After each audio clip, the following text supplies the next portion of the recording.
Week 7, October 12th, Ohio State, travels to Oregon. And you talk about a massive game. Ryan Day travels with a team that a lot of people think could be number 1 or number 2 in the preseason. I think I'm probably going to put them at number 1. I think it's a toss-up. But, man, when you look at what they kept, when you look at the value of veteran players, in particular on the defense, I think Ohio State could have the best defense in college football. And you look at the value of veteran players like what we saw at Michigan a year ago, this team is going to be incredible. And now they've got to travel to face an Oregon team that I would also hold in the regard of a top 4 team in college football. I think there are 4 great teams in college football. Maybe some more. And listen, I want to leave myself open for that because obviously it's very early. Georgia and Ohio State, Texas and Oregon. I think those 4 teams right now are pretty clearly the 4 best teams in college football, at least right now, okay? And obviously things can change. But Oregon gets their first measuring stick in their new conference. Ohio State is the standard in a lot of ways in the Big Ten. Them and Michigan. Now, Michigan's replacing their coach. They're replacing almost their entire roster, and Ohio State is still there. So in order to win the Big Ten, you know you've got to beat one of those 2 teams or both of those teams, Michigan and Ohio State. Oregon's going to have a chance to do both of those. They're going to travel to the Big House later in the season, but this is their first measuring stick. What are we in the Big Ten? Are we going to compete at the highest level in the Big Ten? Now, you know how I feel about Dan Lanning. I have said this, and I will continue to say it. If I had to buy stock in a young coach right now in college football, it'd be Dan Lanning. I love what he does. I love his energy. He has recruited very well. They've got the resources. That's a tough place to play. You know, you think about these teams that are going to need to get themselves in a position to maybe get the bye in the playoff, to win the conference in the SEC or the SEC or the Big Ten. In order to get to that game, you've probably got to win this game. Because of the way the schedules are going to be imbalanced in these conferences, it's not going to shock me if a team like Penn State or a team like Missouri can kind of get themselves into that second position with all the tiebreakers that are going to happen in these kind of open formats. It's not going to surprise me if teams like that can kind of, I don't want to say sneak, but get themselves in position to be in the conference championship game. Now, we all think that Oregon or Ohio State are the odds-on favorite to be in that game. We think Texas and Georgia are the odds-on favorite to be in that game in the SEC. But without a win in those head-to-heads, it's not a guarantee. So that's why those games in the regular season are going to be so important. And we're going to get to see Ohio State with a new quarterback, with a new offensive coordinator, and really what I would deem as their first real test of the season. The next week, week 8, it's a game that I just referenced, Georgia at Texas. And for all the same kind of reasons that I was just talking about Oregon and Ohio State. Now, Texas moves into a conference after being in the playoff, thinking that we put ourselves on the upper echelon of college football. Steve Sarkisian has done an incredible job. And now, bam, you get the standard in college football. 2 national championships in the last 3 years. Kirby Smart is there. No one's recruited better than Georgia, and you're going to host Georgia. And again, because of the schedules that these 2 teams play versus the schedule like, let's say, Missouri plays, there's a chance that you're going to get Missouri into the SEC championship game based on who they play and win. And then the loser of this game, Georgia at Texas, is going to have a very difficult road to get back and qualify in for the SEC championship game. Makes this a monster matchup between, I would contend, 2 national title contenders. Georgia has a beast of a schedule. So in a lot of ways, I think that they've got to go win this game. They play the 3 toughest teams in the SEC all on the road. At Alabama, at Texas, and at Ole Miss. That makes this game very important. That makes this game vital. Georgia and Texas are favorites to be in that championship game, but it's not a guarantee. It's not a guarantee. So if you want a first-round bye, if you're Texas or if you're Georgia, if you want to make your path to a national championship as easy as possible, winning that game is going to be important. Week 9, October 26th, and this is one of those games that's kind of sneaky, and I don't think it would pop up on a game that's like most important, most impactful, blah, blah. But you're talking about shaping the season. Missouri at Alabama. October 26th in week 9, Missouri at Alabama. Missouri is the team that could take advantage of a Georgia or Texas dropping a game or two in the SEC. They're in a perfect position. They bring back Brady Cook as a third-year starter, one of the best wide receivers, by the way, in the country, Luther Burden. He's fantastic. Missouri's schedule is set up for them to find a way to that championship game. They do not play in their conference Georgia.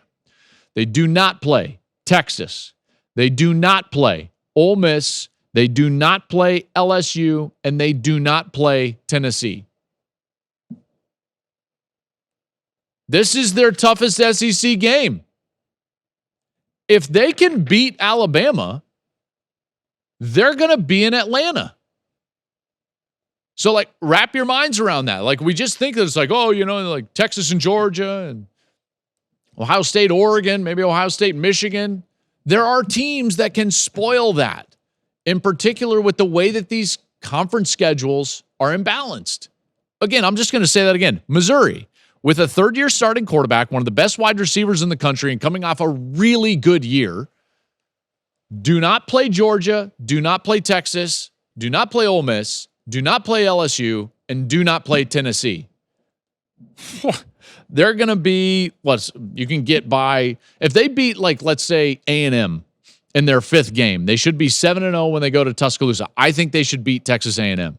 A win against Bama, and they're in a good position to be, third in the country, second in the country at that point at 8-0. And then their final four games after Alabama are as follows. They are at home to OU, they're at South Carolina, they're at Mississippi State, and then they've got Arkansas at home.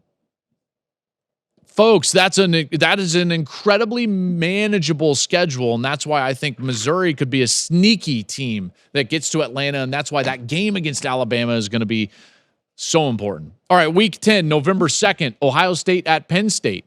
This is a similar game to what I just talked about with Missouri and Alabama.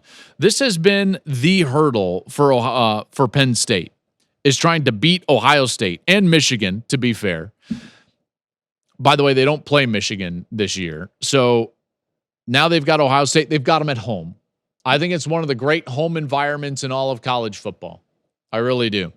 A win in Happy Valley over Ohio State would put Penn State in the absolute prime spot to go play for the Big Ten title. The 2022 class, they're all now juniors. That is Drew Aller, Nick Singleton, Katron Allen, Abdul Carter. Like, we've pointed at this class. This is a really talented class. This is a good football team. Andy Kotelnicki comes in as their offensive coordinator. Tom Allen, the former head coach at Indiana, he's now the defensive coordinator. Their schedule at Penn State is manageable. Maybe not quite as easy.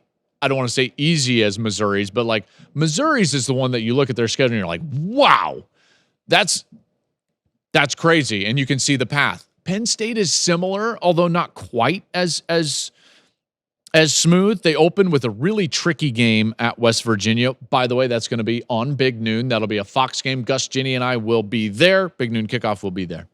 West Virginia won 9 games last year.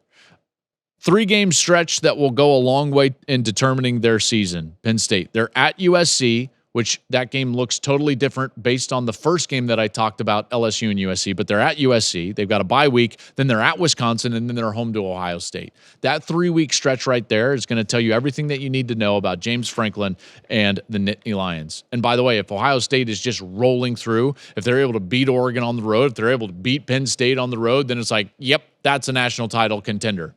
That is a national title contender and maybe favorite at that point.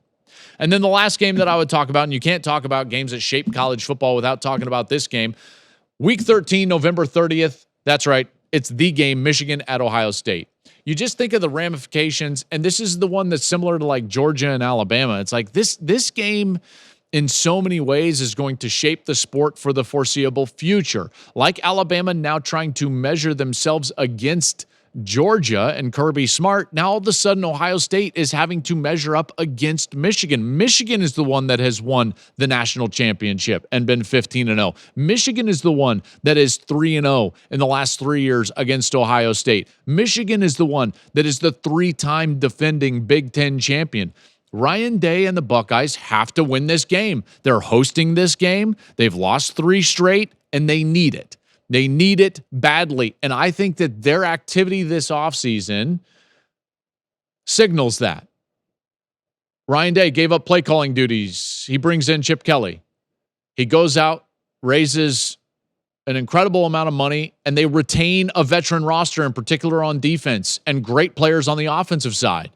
Emeka Ibuka is back. Travion Henderson is back. JT Tuimoloau is back. Jack Sawyer is back. I mean, you go down the list. They get premium transfers. Quinshon Judkins is now a running back for them. Caleb Downs is now a safety for them. The roster is incredible. The defense is incredible. There's an insane amount of pressure on the coaching staff in Columbus right now. There just is. This could be a rematch for the following week in Indianapolis. And Ohio State could be looking to spoil a potential playoff berth for Michigan. Michigan's got a really tough schedule. They've got to play USC. They've got to play Texas. They've got to play Ohio State. They've got to play Oregon. You know, you're not getting into the playoff with 4 losses. And so depending how quickly Sharon Moore gets all these new players going, Ohio State could be playing to knock Michigan out of the playoff. You talk about shaping the season, that game is about as important as any game in college football this year. So thank you for watching the Joel Klatt Show YouTube channel. And if you liked this clip, make sure to like it and subscribe to the channel, and you can stay up to date on all of my college football coverage.